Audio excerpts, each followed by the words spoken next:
통증을 유발시키는 원인에는 여러 가지가 있는데요. 첫 번째는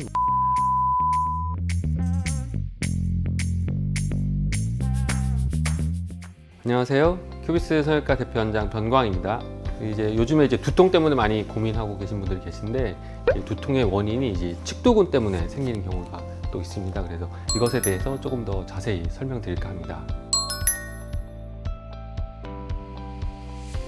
측두근의 정확한 위치는 보면 뒤통수 여기서부터 쭉 앞쪽까지 이렇게 크게 거의 손바닥 한 뼘 정도의 큰 근육이거든요. 머릿속에 있는 근육 중에 하나라 보시면 됩니다. 측두근이랑 턱 아래쪽에 교근이랑 입안에 몇 가지 근육들이 있는데, 여러 가지 근육들이 입을 벌리고 다무는 저작하는 데 사용되는 근육이라고 생각하시면 됩니다.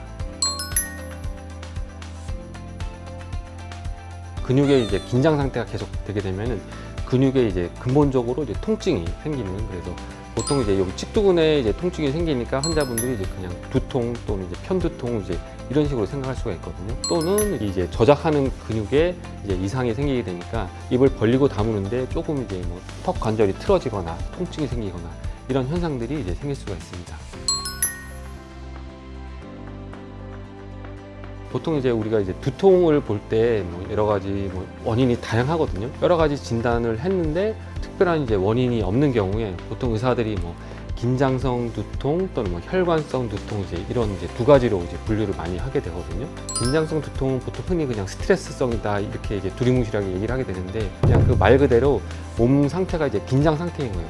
온몸에 힘이 들어간 상태로 집중을 하게 되면은 당연히 근육이 계속 긴장 상태에 있다 보니까 근육에 통증들이 생기는 거예요. 두 번째로 아까 말한 혈관성 두통이 있는데, 동맥이 박동성으로 움직이게 되거든요. 그래서 보통 이 두통이 생길 때 박동성으로 아팠다 안 아팠다, 아니면 본인이 혈관이 뛰는 걸 아마 느끼세요. 이 혈관성 두통은 혈관 주변으로 지나가는 신경이라든지 이런 걸 자극해서 생길 수도 있고, 아니면 혈관 자체가 이완됐다 줄어들었다 이 현상 속에서 통증이 생기게 되는데, 예를 들어서 내가 측두근을 많이 사용하는 습관이 있어가지고 측두근이 부피가 커진 경우에는 당연히 이 혈관을 더 많이 누르게 되고, 이 혈관이 박동을 할 때 좀 더 자극이 되니까, 또는 이 혈관이 박동할 때 신경을 누르는 거를 좀 더 많이 누르게끔 만들기 때문에 측두근이 커진 경우에는 이런 혈관성 두통이 좀 더 심해질 수 있고 더 악화된다, 이렇게 설명을 드릴 수가 있습니다.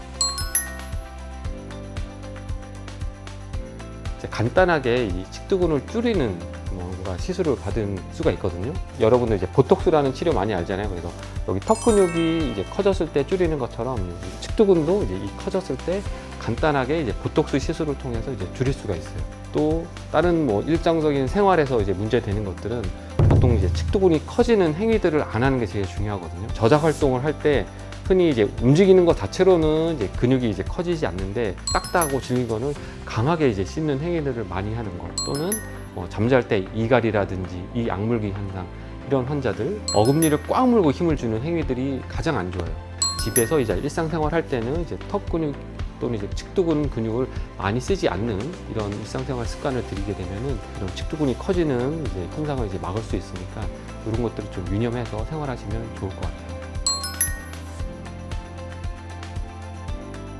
맞아보신 분들은 알겠지만 정말 간단하거든요. 그냥 측두근 부위에 4군데 정도 아주 얇은 주사바늘로 양쪽에 8군데면 금방 시술이 끝나는 간편한 장점이 있는 반면에, 이 보톡스라는 약물은 유지 기간 자체가 어쩔 수 없이 한 3-4개월밖에 유지가 안 되거든요. 그래서 이 통증이 지속적으로 계속 발생이 되는 분들은 당연히 어쩔 수 없이 계속 평생을 맞아줘야 되는 이런 번거로움이 있겠고, 또는 보톡스는 특히 턱 근육이라든지 측두근 이런 큰 근육들은 용량 자체가 많이 들어갈 수밖에 없고, 측두근 자체가 작은 분들은 흔히 기본적인 용량으로 충분히 어떻게 효과를 볼 수가 있겠지만, 측두근을 너무 많이 써가지고 측두근 용량 자체가 너무 부피가 커진 분들은 당연히 일반적인 용량으로는 안 돼서 남들의 2배 내지 3배 정도의 용량으로 맞아야지만 효과를 보는 이런 현상이 생기게 되는데, 이런 분들은 고용량에 자주 반복해서 맞다 보니까 내 몸에 보톡스에 대한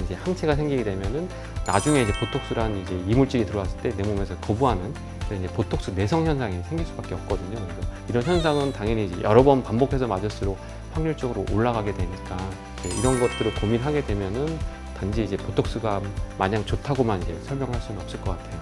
두통의 이제 원인을 정확히 이제 알 수가 없고 여러 가지 약물 복용이나 뭐 치료를 해봤는데도 특별히 이제 호전을 받지 못하고 계신 분들은 이제 이 측두근이 이 근육 때문에 생기는 원인이라고 생각할 수가 있고, 간단하게 이제 보톡스 시술부터 제가 하고 있는 뭐 신경 차단으로 이제 뭐 다른 방법으로 시술할 수가 있으니까 좀 걱정 마시고 이제 내원해 주시면은 제가 또 환자분 상태 정확히 보고 어떠한 치료 방법이 필요한지에 대해서 자세히 설명을 드릴 수 있을 것 같습니다.